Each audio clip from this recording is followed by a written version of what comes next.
Hi guys, we're going to talk tonight about why each point on Earth is unique, and then we're going to talk about why places are similar. So we're going to start with why each point is unique, and we're going to focus on region and culture. No, I'm sorry, place and region. So we're going to start off with place. So let me open this up so you can see everything. So a place is a specific point on Earth distinguished by a particular characteristic.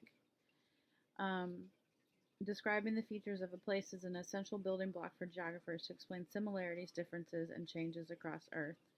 Geographers describe a feature's place on Earth by identifying its location, the position that something occupies on Earth's surface. And remember, we talked about absolute location and relative location.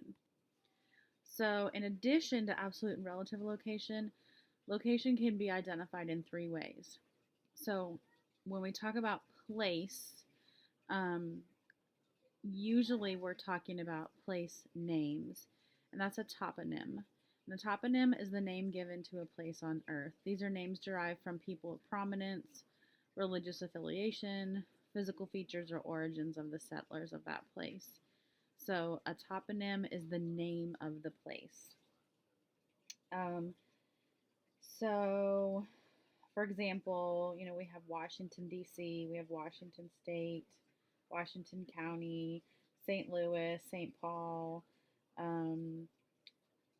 Lots of other places are named after important cities, important places geographically, like Rome, like we have Athens named after Athens, things like that.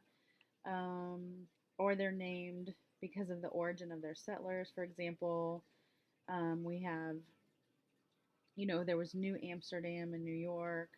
We have New England. We have lots of places that are named for their Native American names. So toponyms come from that. And the next way a location can be identified is the site. And the site is the physical character of a place. These characteristics include climate, water sources, topography, soil, vegetation, latitude, and elevation. So, site factors are essential in selecting locations.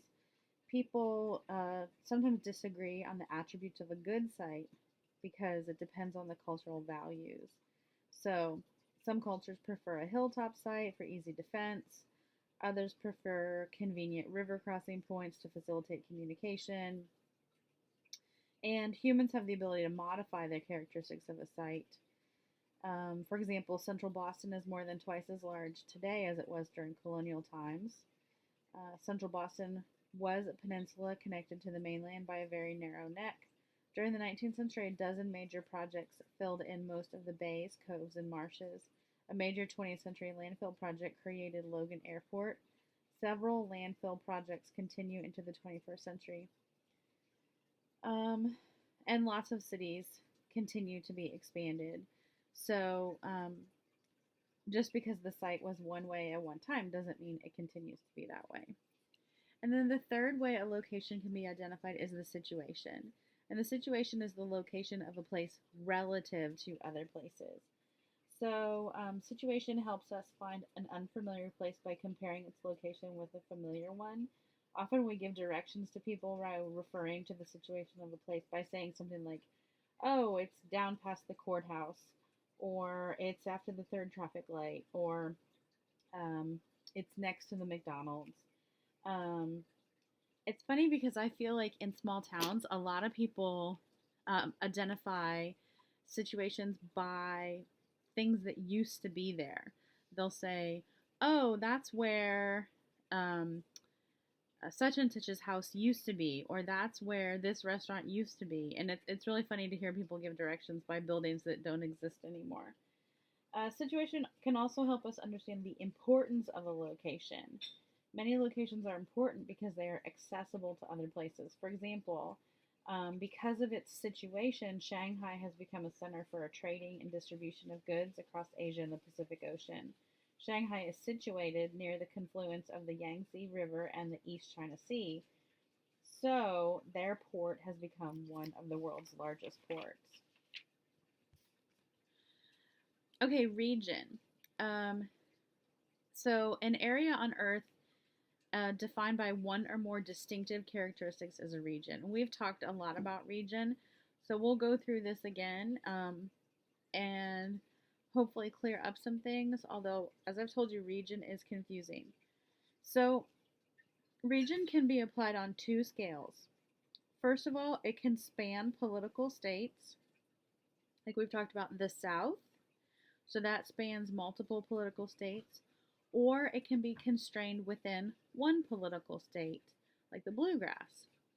So a region derives its unified character through the cultural landscape. This is a combination of cultural, religious, and physical features. Um, so cultural landscape is also sometimes called regional studies approach. Oh no, ignore that. Cultural landscape, this is a combination of language, religion, economic features such as agriculture and industry, and physical features such as climate and vegetation. For example, the Southern California region can be distinguished from the Northern California region. So, Southern California is very different than Northern California. Their climate's very different. The agriculture is very different. Their topography is very different. Than what I was saying before, then I corrected myself. Cultural landscape approach, so that approach in geography is sometimes called regional studies approach. And they were created initiated by some geographers in France. Paul Vidal de la Blache, sorry, I don't speak French, Blache, and Jean Brun, there was a little Spanish for you, Brune, Brunhes. And then they were adopted by American geographers Carl Sauer and Robert Platt. And Sauer defined cultural landscape as an area fashioned from nature by a cultural group. He said, and here's the quote that's on here, culture is an agent, the natural area, the medium, the cultural landscape is the result. So you have the area, you have the culture, what's going on, the area where it's happening, and the cultural landscape is what ends up coming out of that. So geographers identify three types of regions, and this is what we've been talking about and what you guys have done, I think, 2 assignments with. So the first type of region is the formal region, and there are 2 other names for this. The uniform region or the homogeneous region. So this is an area in which everyone, almost everyone at least, shares in common one or more distinctive characteristics. For example, language, economic activity, or climate. And these are predominant. So they don't, it's not 100%, but predominantly everyone speaks this language, everyone has some sort of this economic activity, or this climate is happening. So if we look at these figures, these maps show the winner by region in the 2004, 2008, and 2012 presidential elections. And you can see the areas of support for Democrats in blue and Republicans in red. And these are examples of formal regions. So on the left, we see in 2004 that the Democrat John Kerry won most of the states in the Northeast. So that's your New England states down into like Pennsylvania. And Republicans, John Kerry won most of the states in the Northeast, upper Midwest, so that's going to be Illinois, Michigan, Pacific Coast regions, which is going to be California, Oregon, Washington, while Republican George W. Bush won the remaining regions. In the center, 2008, Democrat Barack Obama won the election by capturing some states and regions that had been won entirely by the Republican 4 years earlier. And then in 2012, Democrat Barack Obama won re-election because he carried nearly the same states as 4 years earlier. So you see, 2008 and 2012 are almost. I'm trying to see. I don't see any differences. Okay, but these show us regions. So we have the Pacific Northwest, we have the Upper Midwest, and I'm sorry, the Pacific Coast, the Upper Midwest, and the Northeast regions. Okay, so next we have the functional region, which is sometimes called the nodal region. So this is an area organized around a node or a focal point. And when we say a node, we're saying like a point that things spread out from. So the characteristic chosen to define a functional region dominates at a central focus or node and diminishes in importance outward. So their example is circulation of a newspaper like the New York Times. So if you live in New York City, it's much more likely that you're going to get the New York Times than if you live in here in Kentucky or in Oklahoma or in Wisconsin. So readership of the New York Times is going to be very, very high in New York City, and then it's going to diminish as it spreads out from New York City. Let me see if we have any other good examples of that.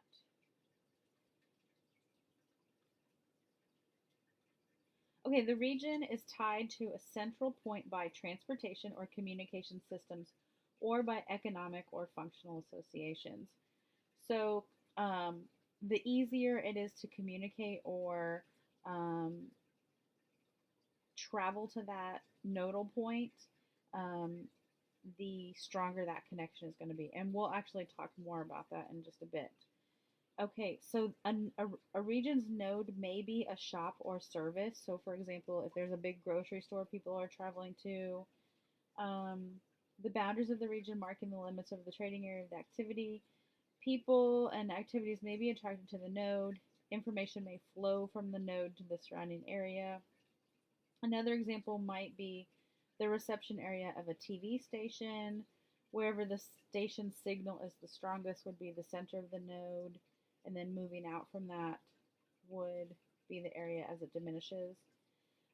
Department stores attract customers, and further away they attract fewer customers. So think about like IKEA. If you live in Cincinnati, you're going to go to IKEA all the time, and as you live further away, it takes more effort to go there and to get things home. So people might go, but they're going to go less often.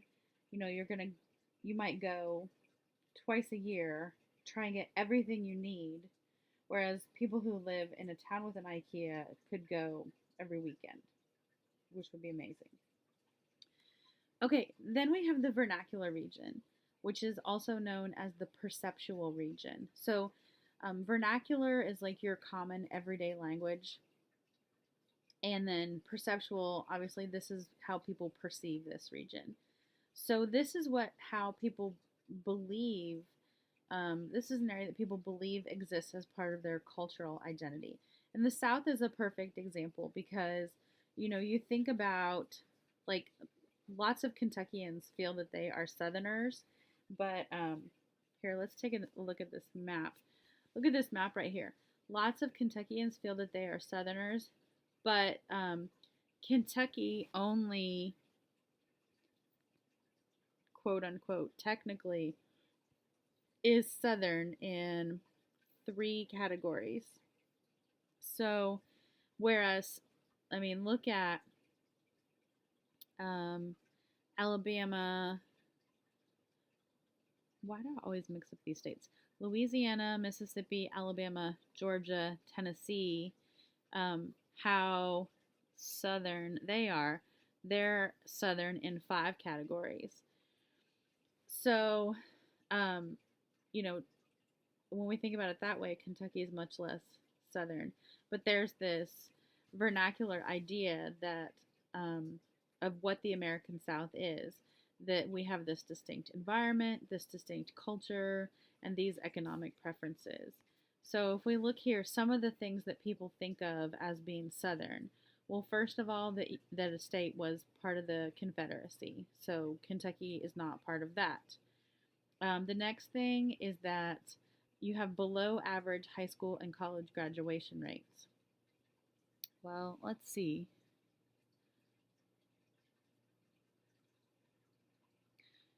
If this line right here, I can't tell if this color is what they're saying this color is. But a report just came out that said Kentucky is 5th in the nation, like number 1 being the best, 5th in the nation for education. So this book is a year old. Okay, and then right to work states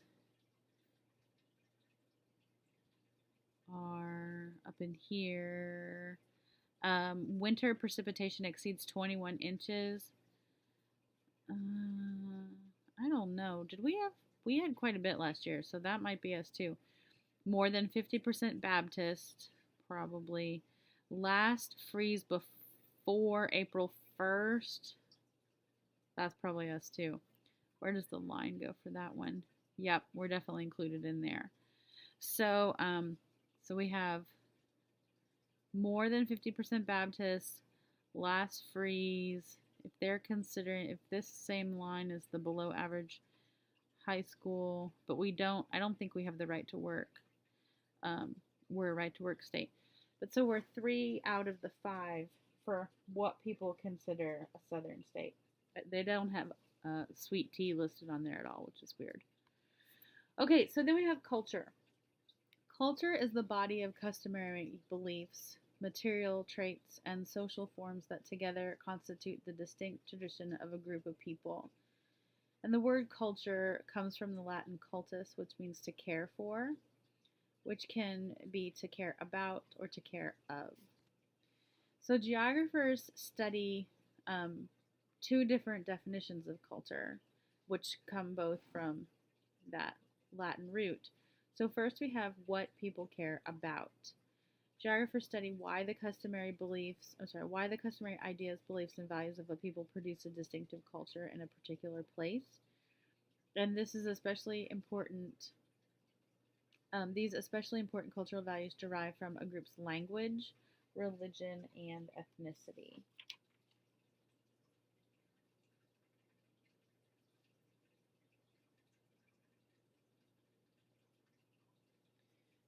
So to care about has to do with adoring or worshiping something, and that's where we get the word cult.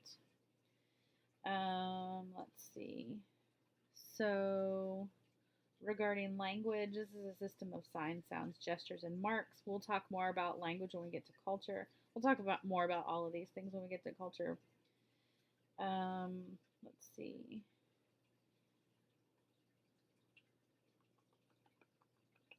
Okay, and then culture, what people take care of. This comes from the definition for cultivate, to nurse or look after something. So the second element of culture of interest is production of material wealth, such as food, clothing, and shelter that humans need in order to survive and thrive. So in this way, geographers divide the world into regions of developed countries and regions of developing countries. And there are various shared characteristics such as per capita income, literacy rates, TVs per capita, and hospital beds per capita, which distinguish developed regions and developing regions. And we'll talk more about these later on in the year. So wealth of material goods are higher in developed countries and in developing countries because of the different types of economic activities that they carry out. Most people in developing countries are engaged in agriculture, whereas most people in developed countries earn their living through performing services in exchange for wages. This is a fundamental economic difference between developed and developing regions, and we'll talk more about that later. So if we look at these maps, let's see. The map at the top on the left, on the national scale, the Great Lakes and South regions have higher cancer rates than the West. On the scale of the state of Maryland, so that's the bottom map, the eastern region has a higher cancer rate than the western region. And then on the urban scale, so this is the map on the right, southern and western neighborhoods of Baltimore City have higher cancer rates than northwestern ones. So geographers try to understand the reason for such variations.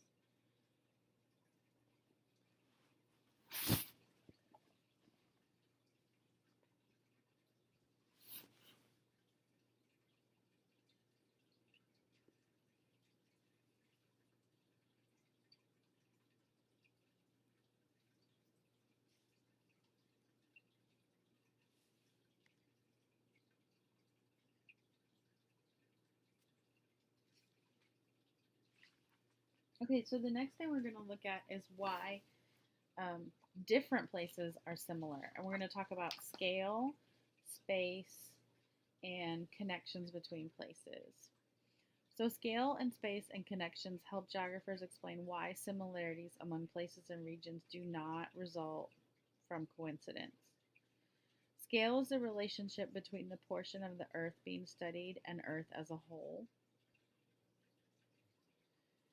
So we've looked at, for example, when you guys picked your states out, you did a map of the entire United States, highlighting that state, and then you did a map of just that state. So you looked at two different scales. And then we have globalization.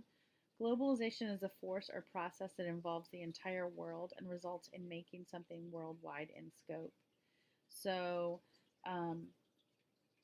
globalization means that the scale of the world is shrinking, not literally in size, of course, but in the ability of a person or object or the idea or an idea to interact with a person, an object, or an idea in another place. And we're going to talk about several types of globalization. Globalization of economy and globalization of culture and how those things are spreading. So globalization of economy. Globalization of the economy has been created primarily by transnational corporations. These are sometimes called, and probably you've more often heard the term multinational corporations. So a transnational or multinational corporation is one that conducts research, operates factories, and sells products in many countries, not just where its headquarters and principal shareholders are located. And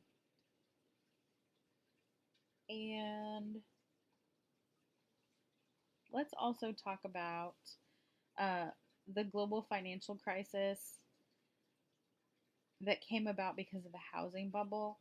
So the notes say the recession that began in 2008 has been called the first global recession. So home buyers in the U.S. says from home buyers in the U.S. to sales clerks in Japan, everyone was caught in a web of falling demand and lack of credit. So what happened was there was something called a housing bubble, and this housing bubble, okay, I don't know why we always have to update while I'm trying to do a video. Cancel, please.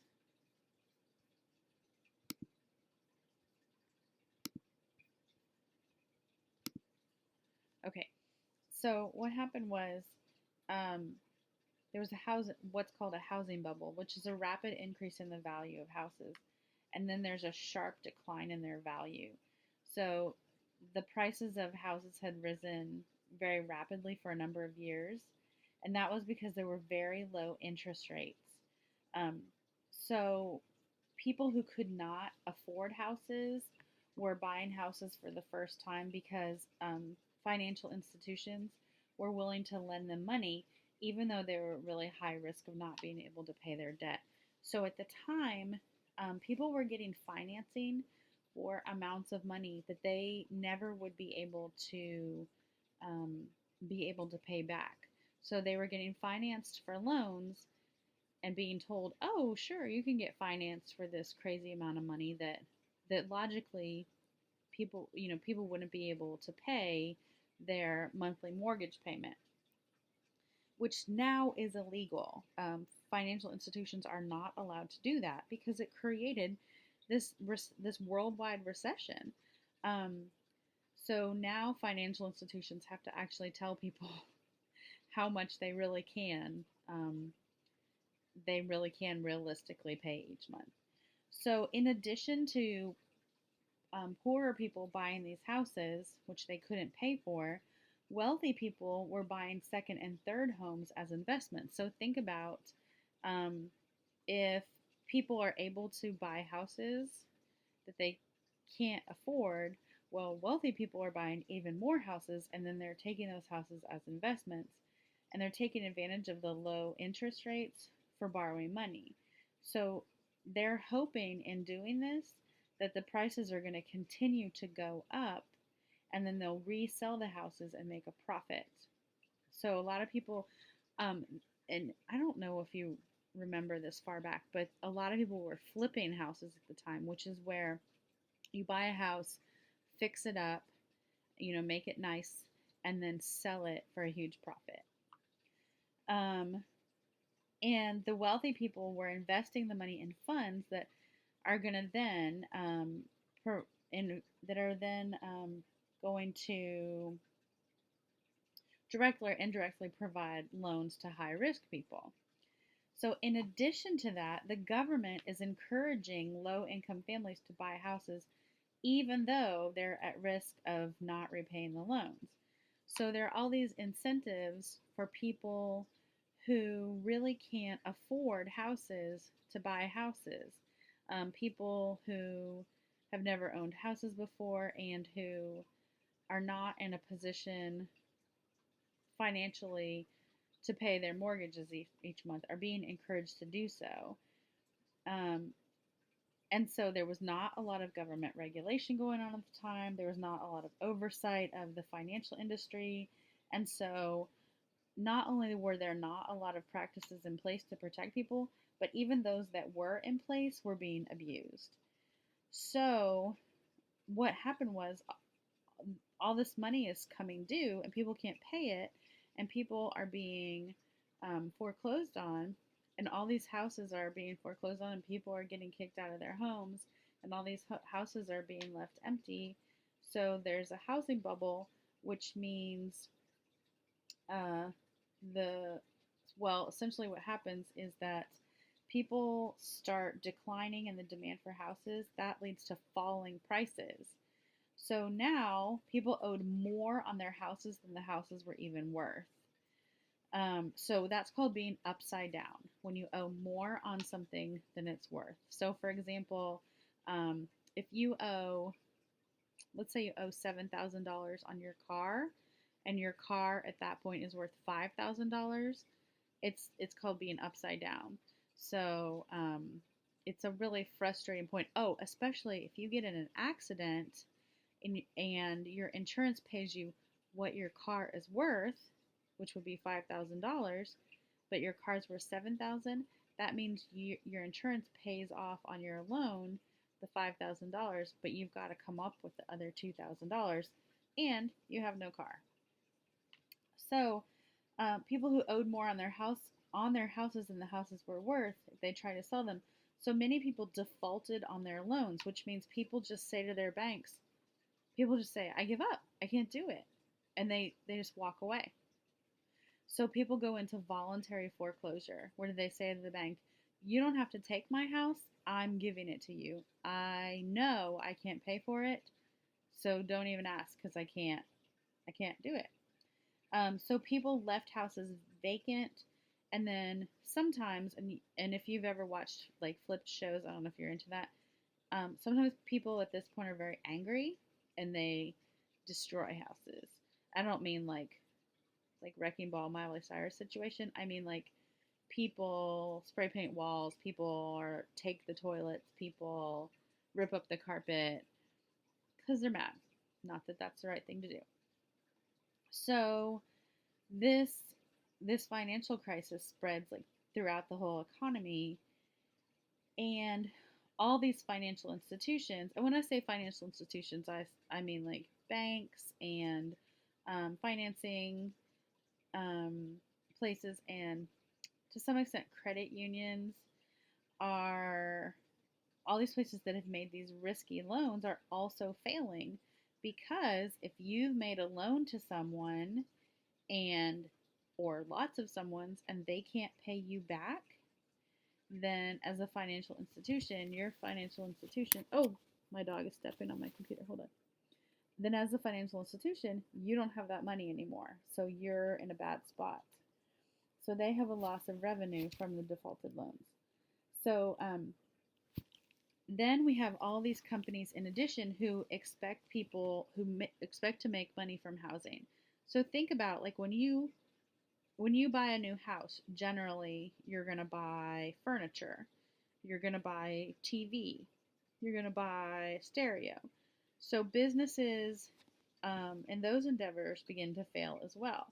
Manufacturers that depend on borrowing money from financial institutions, places that buy raw materials, they're no longer able to get loans. So this becomes globalized because the whole economy is shut down by the housing industry going down. Okay.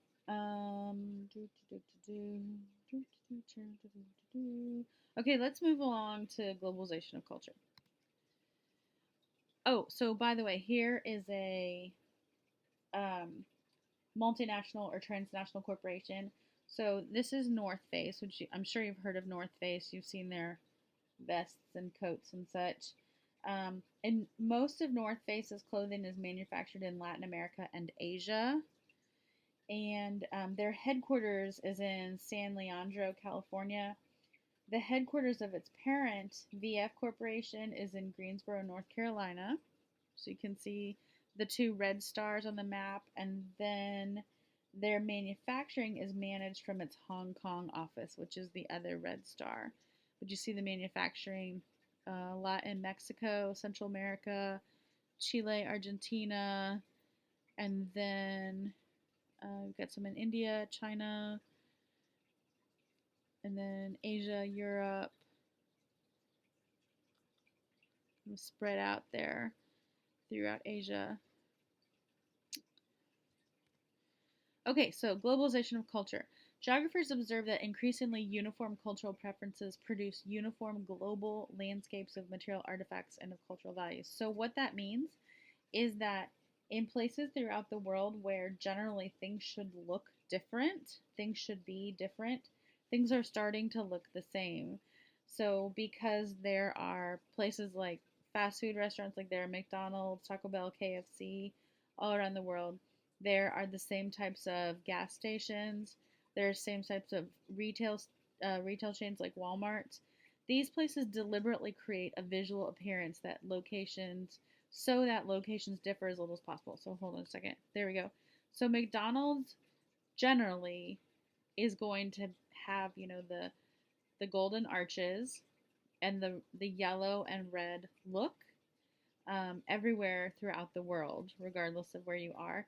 Now, the menu differs a little bit, whether if you're in a Hindu country or if you're in a place that is going to desire different tastes, but that look is very similar everywhere. And the reason it does that is to create a sense of familiarity for the consumer, because they might be in an unfamiliar place. So if you go on a trip, you might be somewhere and feel like, oh, this place is really strange. I'm away from home. But when you see McDonald's or whatever it is, you'll think, oh, there's somewhere familiar. I'll go there and feel comforted. So let's see what else. And we'll talk more about that also when we get to the unit on culture. Let's see. What else? Oh, Um, so other things that do this are um, cable TV, so bringing the same things in people's home, wearing jeans, wearing Nike shoes, consuming Coca-Cola, um, cell phones, computers, all of these things create this globalization of culture. Okay. Um, Distribution of features. So space refers to the physical gap or interval between two objects. And geographers think about the arrangement of people and activities in an attempt to try to understand why they are in such a distribution. The arrangement of a future in space The arrangement of a future in space as long as its distribution. Hold on. I'm concerned because I don't remember typing those notes. Oh, yeah, I did. Think about the arrangement of people and activities in an attempt to try to understand why they are in such a distribution.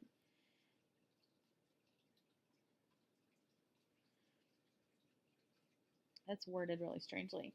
Here's what it says in the book.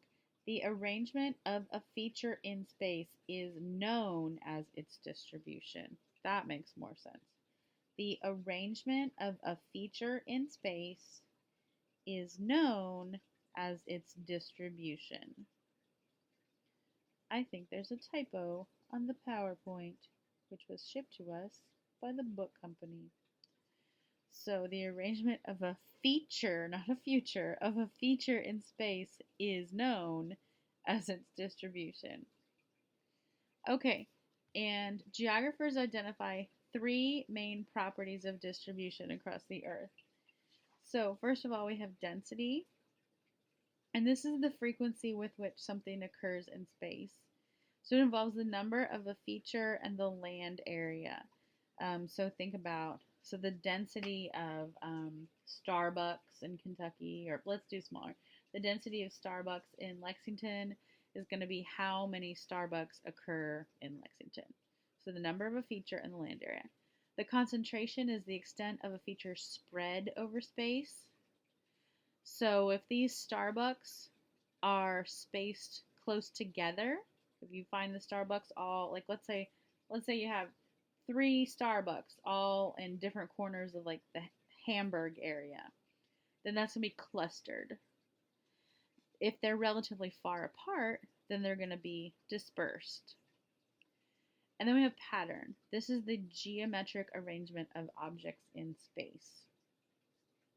And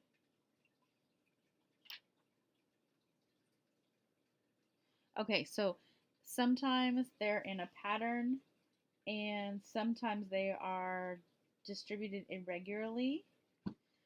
Geographers observe that many objects form a linear pattern, such as the arrangement of houses along a street or stations along the subway line. Sometimes they arrange in a square or rectangular pattern.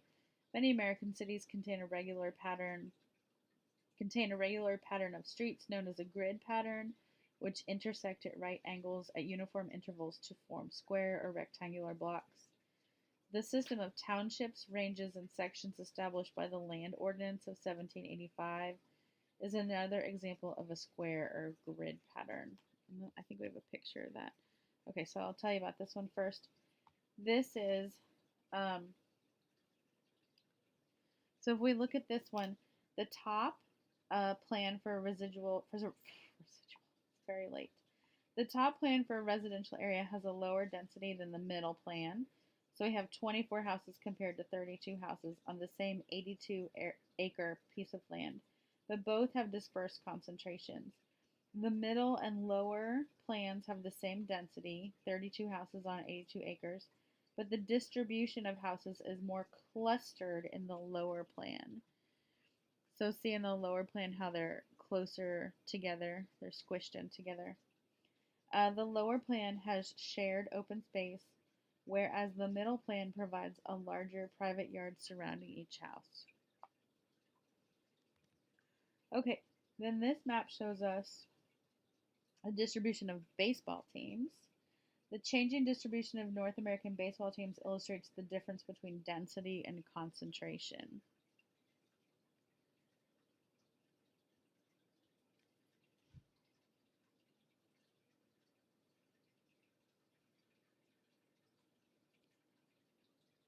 So see how in 1952 everything was very concentrated in the Northeast, and in 2013 things are much more um, spread out. They're less concentrated. Things are dispersed. Okay, and then this next map shows pattern, and it shows us the map on the left. It says to facilitate the numbering of townships, the U.S. Land Ordinance of 1785 designated several north to south lines as principal meridians and several east to west lines as base lines. As territory further west was settled, additional lines were delineated. Townships are typically 6 miles by 6 miles. And so within the map on the right, each of those townships there, each of those is a mile.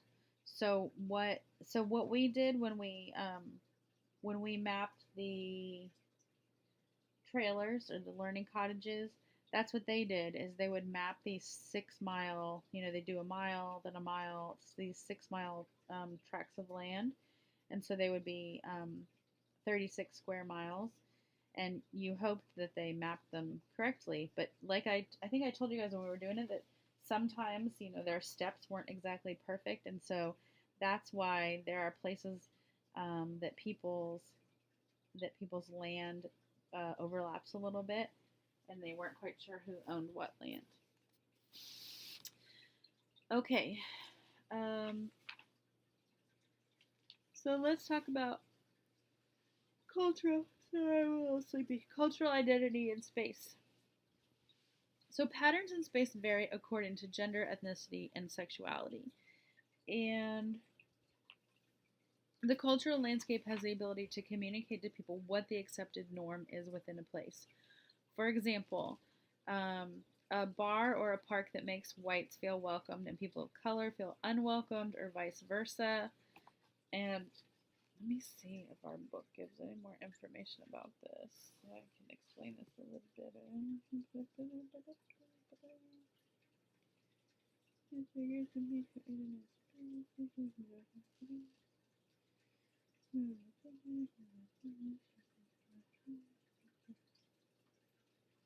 Oh, okay. It says, the importance of space is learned as a child. Which child, the boy or girl, went to Little League and which went to ballet lessons? Oh, this has to... Have you been reading all this stuff about Target, how they took down the signs for which gender the toys are and people are in an uproar? Okay, to which activity is substantially more land allocated in the city? Ball fields or dance studios? Space may be designed to appeal to a particular cultural group or repel that group. A bar that appeals to whites may be uncomfortable for persons of color. A park that attracts African Americans may be uncomfortable for whites. One person's haven may generate fear for safety in others. Behavioral geography is a branch of human geography that emphasizes the importance of understanding the psychological basis for human individual actions. Okay, and then the second example is an inviting shopping district to people practicing alternative lifestyles located in close proximity to where many same-sex couples live. And this says, openly homosexual men and lesbian women may be attracted to some locations to reinforce spatial interaction with other gays. Some communities have relatively high concentrations of same-sex couples. And let me show you the example. So this is Paris. And it says, in Paris, 140 businesses appealing primarily to gays were identified through 4 2004 guidebooks for gay travelers and residents. Gay-oriented businesses were found to be highly clustered in the Marais district of central Paris. There you go.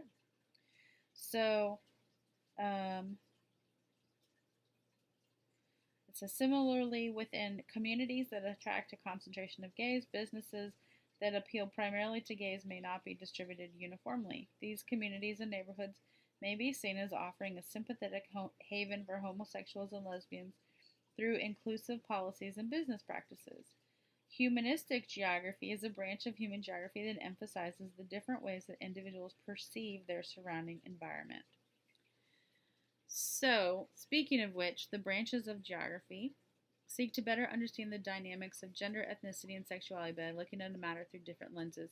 So, like we talked about with the park, the racist park, behavioral geography is a branch of human geography that attempts to understand the psychological basis for individual human actions. So, what is the reason you would go to this particular park? Why you would feel more comfortable in this park over this other park? And then humanistic geography is a branch of human geography that emphasizes the different ways that individuals perceive their surrounding environment. So the indication is that people perceive that these stores are for gays and lesbians versus these other stores are not for gays and lesbians. And then finally we have post-structuralist geography, emphasizes the need to understand multiple perspectives regarding space. The experiences of women differ from those of men, blacks from whites, gays from straights. It's important to listen to and to record what different groups have to say about their environment. And so post-structuralist geographers understand multiple perspectives, and that all those perspectives are important. They're especially concerned with cultural groups that are dominated in space, especially women, ethnic minorities, and gays, as well as confrontations that result from the domination. Distinctive spatial patterns by gender, race, and sexual orientation are constructed by the attitudes and actions of others. Okay. So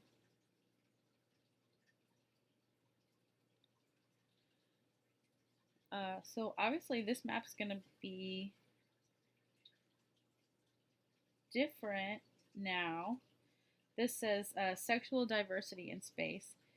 The International Lesbian, Gay, Bisexual, Trans, and Intersex Association maps the distribution of laws that discriminate on the basis of gender. The harshest laws against male, or female relationships are found in sub-Saharan Africa and Southwest Asia and North Africa. Laws supporting male or female marriage or equivalent substitutes are found primarily in Europe and Latin America. So this map is going to be a bit different than it was in the past year or two, but it gives us an idea of where things are more likely to be recognized by law and where things are more likely to be punishable by death, imprisonment, or a fine. Although, until things passed this past summer, I don't want to give a state a bad name, but I feel like it was in Wisconsin that, so until the Supreme Court case on June 26th, in Wisconsin, you could still be fined or jailed if if someone found out that you were in a gay marriage. So that's kind of crazy. Okay, connections between places. People, ideas, and objects move via connections through one of three types of diffusion. So the first is relocation diffusion. So first of all, it's good to remember what the definition of a hearth is. And you probably remember this if you took WAP, if you're taking WAP. If you haven't taken WAP, that's okay. A hearth is a place from which an innovation originates. And if you remember, there were hearths on the world map, like there were these agricultural hearths, there were hearths where civilization started. So a hearth is a place from which an innovation originates. And try to remember, like, your hearth is where the fireplace is in your house, and so like think about a fire starts on the hearth. So that's where something starts. And diffusion is the process by which a characteristic spreads across space from one place to another over time. So relocation diffusion is the spread of an idea through physical movement of people from one place to another. And an example of that is when migrants come from one country to another and they bring their language with them. So, by relocating, by moving from one place to another, they diffuse that language. Okay, let me see if they give any other examples.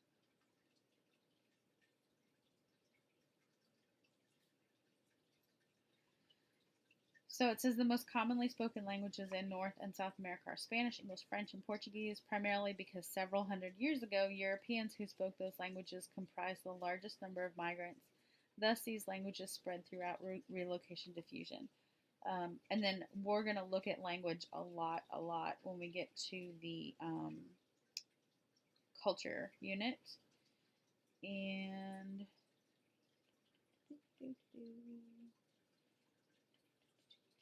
okay, expansion diffusion is another kind of diffusion. This is the spread. This spreads the feature from one place to another in an additive process. And there are two types of expansion diffusion. And the first kind is hierarchical. So this is the spread of an idea from persons or nodes of authority or power to other persons or places. So this may result from the spread of ideas from political leaders, socially elite people, or other important persons to others in the community. So innovations might originate in a particular node or core region of power, such as a large urban center, and diffuse later to isolated rural areas on the periphery. It says examples are hip hop or rap music. Though it says it's diffused from low income African Americans rather than from socially elite people. So, things to think of are like think about every time the Kardashians do something on their Twitter, everyone has to do it. Or like that thing where people were doing the put the cup over their lips to get one of the Kardashians' lips. That's something of hierarchical diffusion because the idea that this Kardashian has these lips and so it's going to spread. Ridiculous. Or I'm trying to think. I mean, it seems like a lot of the examples today might be because someone is in a place of so high social standing rather than political power. Whereas in the past it would have been because the king did something or because someone in political power did something. But it does spread from cities. I remember going to Washington, D.C. once, and I was like, the music is so different here. And then, like, 3 months later, those songs came to Lexington, and I was like, oh, that's weird. So, music and culture do spread that way. Okay, contagious diffusion. This is rapid, widespread diffusion of a characteristic throughout the population. So, it's like the spread of a contagious disease, such as the flu. It spreads like a wave through fans in the stadium. It doesn't matter. Hierarchy doesn't matter. So it doesn't matter like where you are socially. It doesn't matter. It doesn't have to do with people moving. This says the rapid adoption throughout the United States of AIDS prevention methods and new medicines is an example of contagious diffusion. And any ideas placed on the World Wide Web spreads through contagious diffusion. That term going viral, that's contagious diffusion. Then the next type of diffusion is stimulus diffusion. This is the spread of an underlying principle even though a characteristic itself apparently fails to diffuse. So, for example, innovative features of Apple's iPhone and iPad have been adopted by competitors.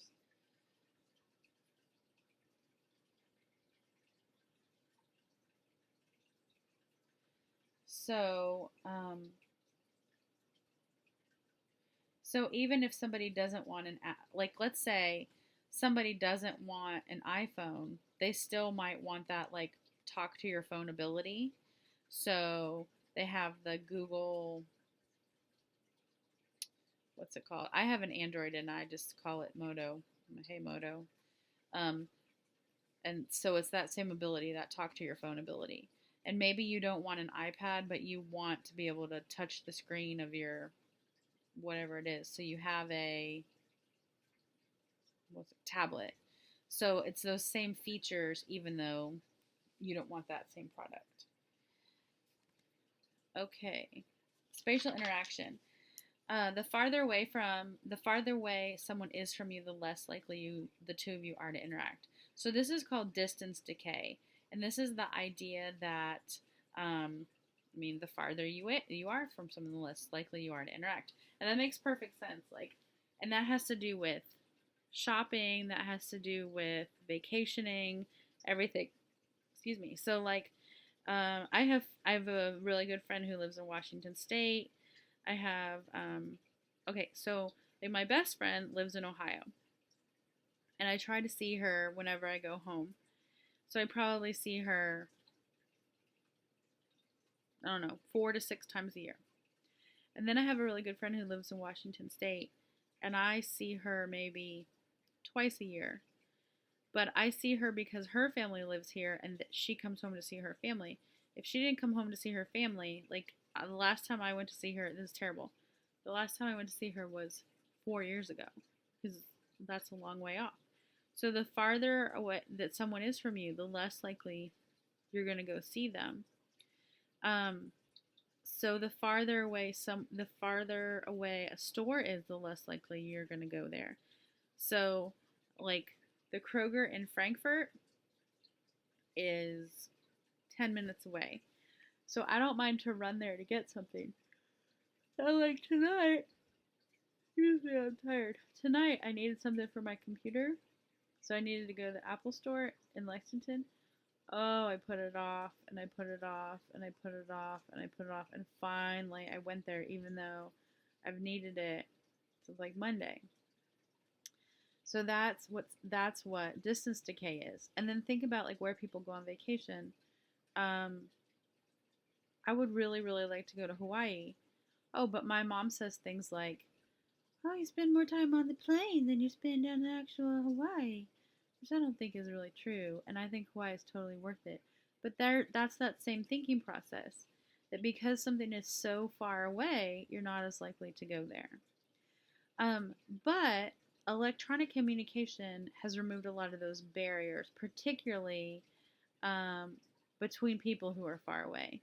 So, like I was telling you, my friend who lives in Washington, we can email. Like, she sends me quotes of the day, like every other day. We can talk on the phone. Now, here's something that's a bit of a hindrance, though. Access to technology is not the same for everyone. So we have what are called, hold on, I want to make sure I tell you right. We have what are called core or hearth regions, and it means that global culture and economy are increasingly centered on those areas, and these are North America, Europe, and Japan. They have a large percentage of the world's advanced technology, capital to invest in new activities, and wealth to purchase goods and world services. And their command centers are in three major cities: New York, London, and Tokyo. And key decision makers employ modern telecommunications to send orders to factories, shops, and research centers around the world. And this is an example of hierarchical diffusion.